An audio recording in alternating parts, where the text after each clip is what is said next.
સુરત શહેર ક્રાઇમ બ્રાન્ચે આંતરરાષ્ટ્રીય સ્તરે બેંકોમાં રોકડ રકમ જમા કરાવવામાં આવતા ગ્રાહકોને વાતોમાં ભેળવી તેમની પાસે રહેલા લાખો રૂપિયાની કેશ લઈ નાસી છૂટનારા અબ્બાસ સૈફુદ્દીન ઉકાણી ઉર્ફે રાજુ સિંદે ઉર્ફે દત્તાત્રેય સોનુ સિંદેની ધરપકડ કરી છે. સુરત ક્રાઇમ બ્રાન્ચે આંતરરાજ્યીય સ્તરે બેંકોમાં રોકડ જમા કરાવવામાં આવતા ગ્રાહકોને વાતોમાં ભેળવી લઈને લાખો રૂપિયાની કેસ લઈ જતા આરોપીની ધરપકડ કરી છે. આરોપી બેંક બહાર રોકડ જમા કરાવવા આવતા ગ્રાહકોને ચાલાકીથી વાતોમાં ફસાવતો હતો.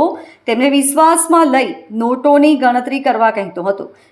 વાતોમાં નોટોની થપ્પી લઈ નાસી જતો હતો. અબ્બાસે કુલ 16થી વધુ રાજ્યમાં અલગ અલગ શહેરોમાં મળી 56 ગુના આચર્યા છે. આરોપી બેંકમાં રોકડ રકમ સાથે આવતા ગ્રાહકને વાતોમાં ફસાવી તેની પાસે રહેલા રૂપિયાની ઉઠાંતરી કરતો હતો. આરોપી સામે મહારાષ્ટ્રના થાણે શહેરમાં પોલીસ કર્મીઓ પર હત્યાના પ્રયાસનો પણ કેસ દાખલ છે, જેમાં તે વોન્ટેડ છે.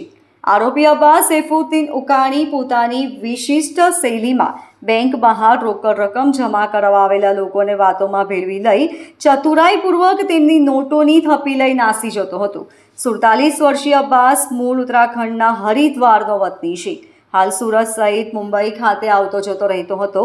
સુરત ક્રાઇમ બ્રાન્ચે પાલિયા ગ્રાઉન્ડ લાલગેટ વિસ્તારમાંથી આરોપીને ઝડપી પાડી તેની પાસેથી રોકડા રૂપિયા 36,500નો મુદ્દા માલ કબજે કર્યો છે.